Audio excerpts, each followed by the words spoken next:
Turn over your Bibles to Luke chapter 12. Last week we had a wonderful service, children's dedication. We had families up here giving their children to the Lord.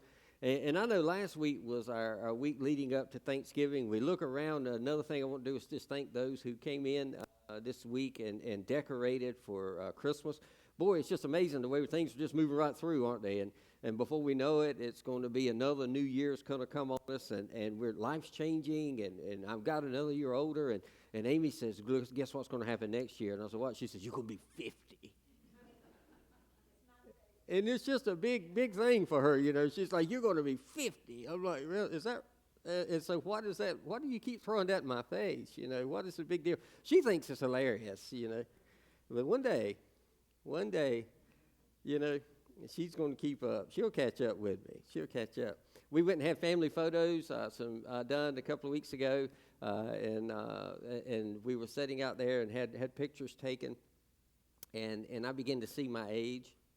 Have you ever noticed that? You look at a picture, you haven't, you haven't seen yourself in a while, you know, other than a quick snapshot. But then it seems like when somebody takes a professional picture of you, you know, you're like, I thought they had photos. Didn't I pay them to get rid of some of this stuff, you know? You get to thinking along those lines. How are they going to, you know?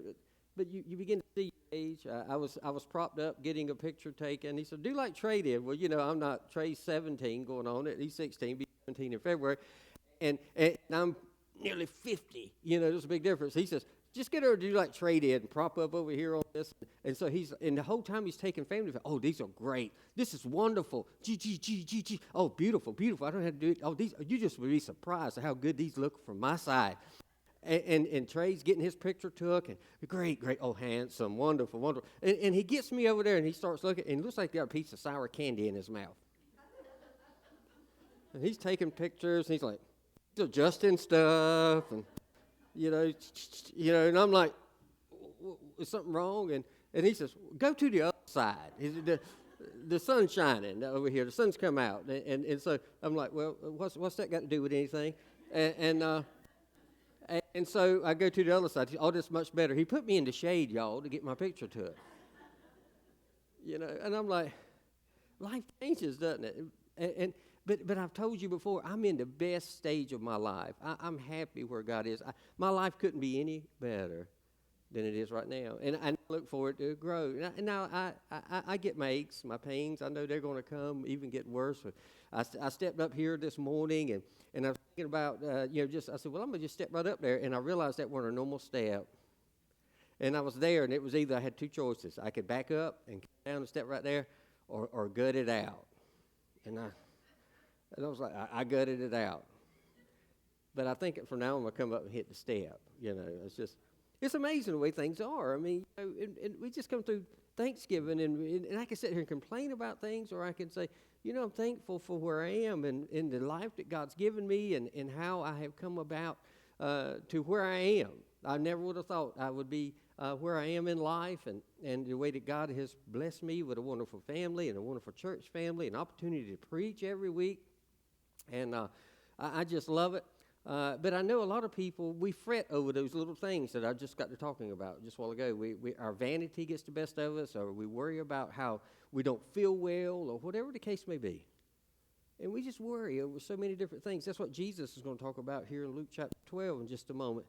And we go through Thanksgiving. It's a holiday with a lot of different meanings for so many different people. And, we go all the way back to the beginning. We can talk about the pilgrims and why they came here to this new world, and they wanted to escape the religious persecution, and they wanted to be able to follow God and worship Him as they saw fit, and they were coming to establish colonies. And whether we realize it or not, there were some of the people who came were actually coming on behalf of other folks to establish colonies, and they paid their way because they wanted to make a little money along the way. They were looking for to expand, we would call diversify their portfolio maybe in different parts of the world.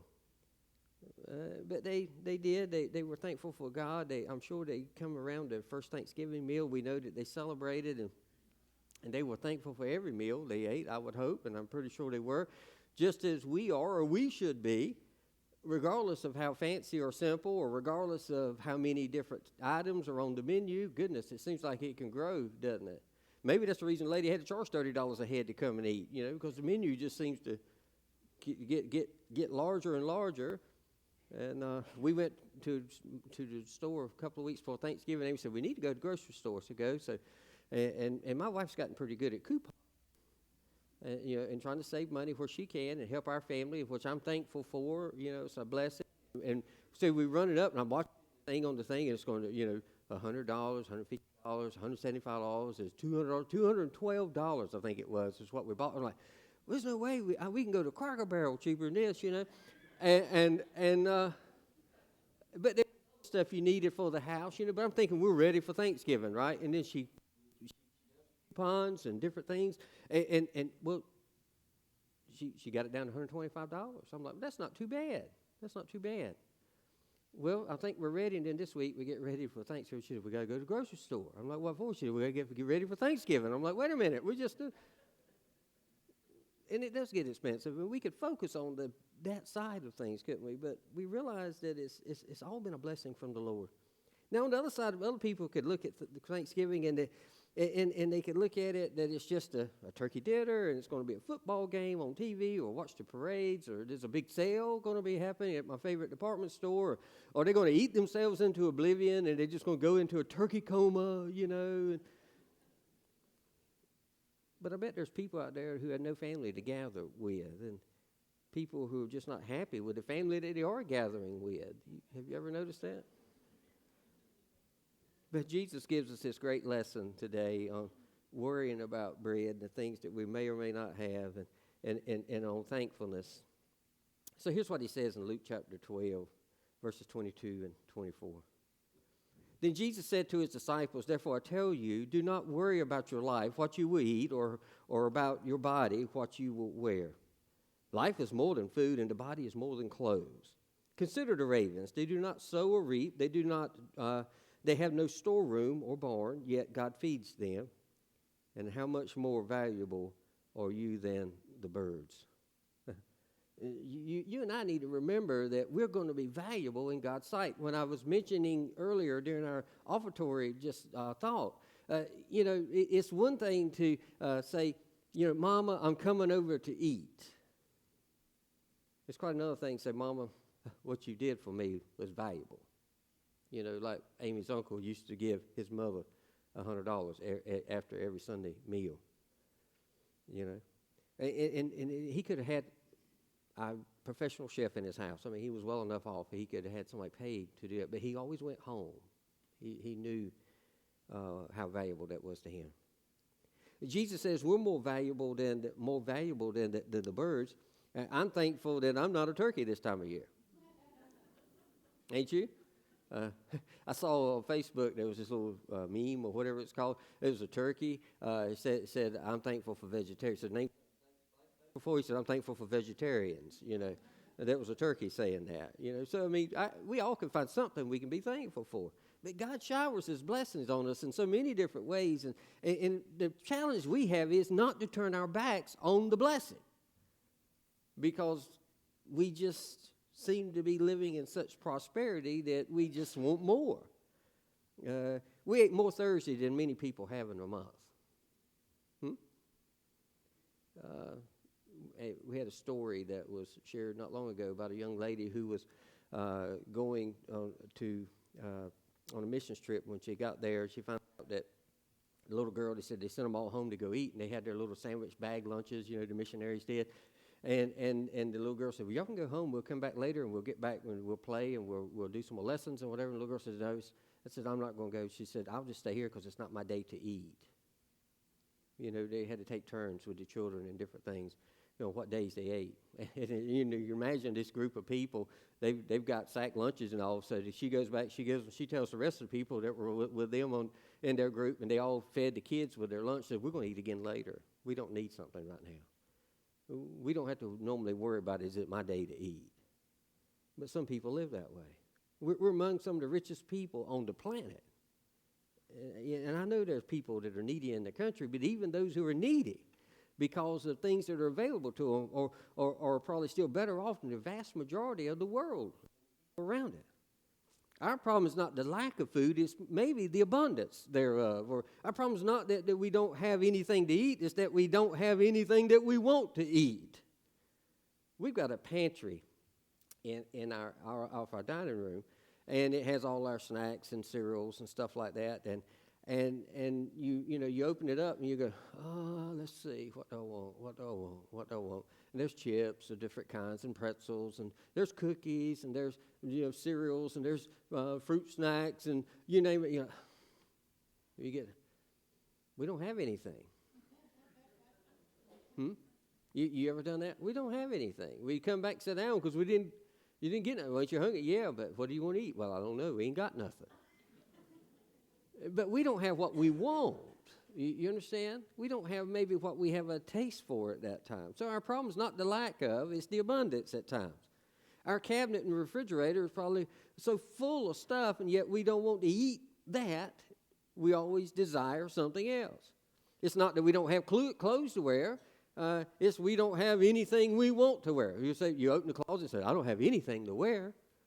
You're like, wait a minute, what about all that? Well, I wore that at so-and-so, and I can't wear that again, and I wore this at so-and-so, and I can't do that, it's Thanksgiving, and I've got 4 or 5 extra pounds, and that don't quite right, and so we don't have what we want. And maybe it is that things just don't fit. We need to get rid of them. Amy's already told me I've got to get rid of some stuff in my closet. Our abundance has produced some problems, hasn't it? It's brought on the onslaught of health issues when you consider food. We just simply eat too much. We eat too much. I was talking with a man who had a man in his church that was from Germany. He was a doctor. And he came to America to practice his medicine, and the reason he did was that he did a lot of reconstructive surgeries for people after they'd been in accidents, and the problem was his wasn't for like facial reconstruction things, but he did when they had issues with internal injuries, and so his specialty was on the inside, reconstructing the stomachs, intestines, and things like that, but when he wasn't doing that, his primary practice was weight loss surgeries. He said there was simply a lot more call for it here in America than anywhere else in the world. It's amazing. He said it was because there was a fast food joint on every corner, and here, and the meals are also supersized. We want to think we're getting the best value for our money. And so now it's been created a whole designation for what this kind of thing is called eating disorders. But yet we created it, right? It's something we bring on ourselves. Another problem is we fail to see that God is the source of all our blessings, so we think we work hard and we've earned our daily bread, so we fail to be thankful. And we forget that they come directly from God's hand. This describes the people in James chapter 4. Verse 13, it said, today or tomorrow we will go and do this or that, do this or that city, go to this or that city, spend a year there, carry on business, and make money. In other words, I'm just going to do whatever I want to do without consulting God and trusting God's will in it. And we have that mentality at times. James tells us we need to learn to trust God and his leading in our life more. Now, we still need to make plans and we need to work hard, but we need to make sure that we're doing what God intends, and he blesses us. But if we feel like I'm going to do it all on my own, I've got the issue there. Secondly, God provides everything we're ever going to need. Not all of our wants. Have you figured that one out? You can take the kids. I told you about Stella, our granddaughter. We go to the store. She sees these little things. They got these blind bags or these little trinkets, and she sees something she wants. She said, well, Christmas is coming. So, well, put that on your Christmas list. And so now she does this thing, I want this. And you say, well, that's big and that's nice. So that would be nice. So maybe we'll think about getting that for Christmas. And so now when she walks up to something, she sees it, and she says, oh, Papa or Mama, I want this. And she goes, and not for Christmas. And then she goes right back. It's like, I don't want it for Christmas. I want it right now. And she'll say, I want this. And then she'll just stop right in the middle of it before you get to say, she said, and not for Christmas, so we can't even say it, And then she says, but I want it. And she picks it up. And you're like, well, you don't understand how this works. Or maybe we don't understand how it works. we just have an abundance. God provides everything we need. The birds or the flowers in the fields, they don't have to worry about anything. They have no worry.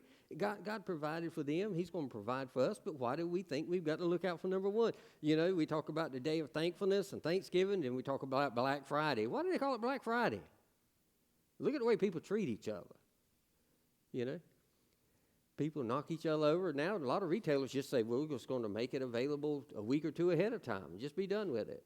You know, not but so much special to be gotten during those times. People would mistreat one another. But God's had a long history of providing for his people. In the Garden of Eden, God had fruit of the trees, and he told Adam and Eve, this is what you're going to eat. This is what you're going to have for your food. When the Jews were wandering in the desert, he gave them manna and quail to eat every day, not just say, well, all right, make sure that you eat well on Mondays because you won't eat again good till Wednesday. Every day they woke up. They just had to go gather their food. I mean, couldn't you imagine just being there? But he says, only get enough for the day now, because if you try to keep it, and you say, well, why don't I just gather enough for the day? I don't have to worry with it. You keep it in your pot, and next day you open it up, it's got maggots in it. It's beginning to rot.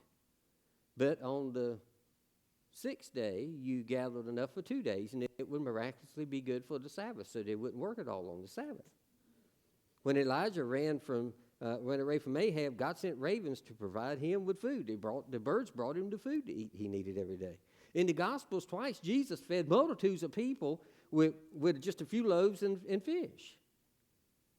And so we see how God provides over and over in Scripture. But what do? I got to make sure I've hoarded up enough to take care of me and mine. And maybe we just need to trust him.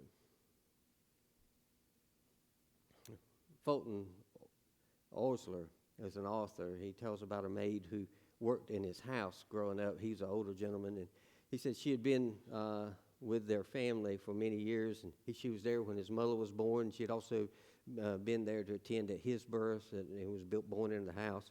Said she'd been a slave as a little girl in southern Maryland when she grew up. And he said, she taught me more about being thankful than anyone I've ever met. He said, I can remember as a boy seeing her sit at our table in the kitchen, and she would sit there with her hands folded across her starched apron. She would close those big brown eyes and say a simple prayer, Lord, thank you for our victuals. He said, so I asked her one day, the old boy said, Ann, what is victuals? She said, well, it's the things that we eat and we drink. And he said, well, don't you realize that you'll still get them even if you don't thank God? She says, that's right, you would. She said, but things always taste better when you're thankful. And I wonder how thankful we really are. Do we trust God? He is going to provide as we should. We say he does. We tell other people he's going to do it. In Luke chapter 17, verses 11 through 19, we see a perfect example of that.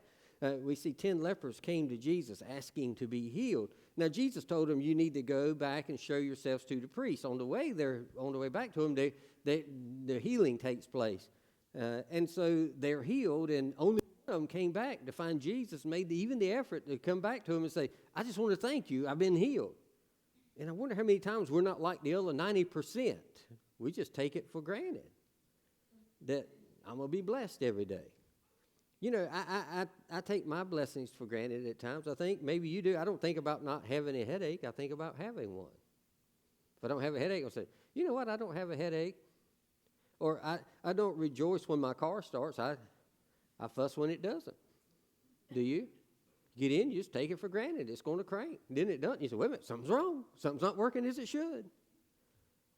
And the list could go on and on, couldn't it? That's what this little boy's mama tried to drill into his head when he was growing to a party one day. When he got home, the first thing she asked is, did you tell the hostess thank you? He said, Mama, I was. But the little girl in front of me said thank you, and the lady said, don't mention it, so I didn't. That's the way we go about things. And the truth is, we can never say thank you enough to the Lord. Can't say it too often. Our life is not about the things that we have in this world. we can't forget we have many physical blessings. I mean, we got our health and food and clothes and shelter and family and friends, and we can go on and on and on, couldn't we? Whatever it is you're thankful for. Maybe Thursday, as you were around your Thanksgiving meal, you said, let's everybody name something we're thankful for. And maybe everybody said the same thing, and especially when the kids, sometimes they'll say, well, I'm thankful for Mommy and Daddy. Well, maybe the next one said, well, that's what I was going to say, so me too. And then, next one says, well, I'm thankful we're getting ready to eat if we ever get through saying thankful, But we can never say we're thankful enough. I think too often we're looking for things not to be thankful for. Charlie Brown brought out Snoopy's supper on Thanksgiving one year, and it was his usual dog food. So Snoopy, he got to thinking about it. He took a look at it, and he said, this isn't fair. He said, everybody else around the rest of the world today is eating turkey with all the trimmings. All I get is this dog food. Because I'm a dog, all I get is dog food. But then he stood there, and he stared at his dog food there for a moment. And then he says, well, I guess it could be worse. I could be the turkey, We remember to be thankful no matter what. There's always something to be thankful for. There was a little boy who was working on his list of things that he was thankful for, and he couldn't think of anything. Finally, he said his glasses. You say, well, at least he wore glasses. Maybe he says he could see good now or whatever the case is. But it wasn't for those reasons. Like we were thinking, he said they keep the boys from hitting me and the girls from kissing me. I mean, it's amazing the way we look at how we can be thankful. But everything should be something to be thankful for. You could look at anything that's going on in your life, just be thankful. That's what our relationship with Jesus is about. In Luke chapter 9, verse 25, Jesus once said these words. He says, what good is it for a man to gain the whole world and yet forfeit his very self? Isn't it amazing? You can give up everything trying to get everything. We don't think about it that way, do we? I'd give up eternity if I could only have. Have you ever heard somebody say that? If I could get one more day with this person or that person, I'd sell my soul to the devil. I've heard people say that. They don't mean it. They think they do, but they don't mean it. They don't understand what hell's really like. Be thankful for what God's placed in your life today. Don't trade a bit of anything that he's given you. And don't worry about the little things in life that are not going to mean anything in the grander scheme of eternity. We're going to face a challenge today. We're going to face it tomorrow. We can make a big thing out of it, or we can make it a little thing. What we do is be willing to say, God, I'm just going to trust you to get me through this. What if you had eaten yourself into oblivion on Thursday? I mean, just barely waddled over to your couch and fell asleep in front of your big TV or whatever it is to do and never woke up.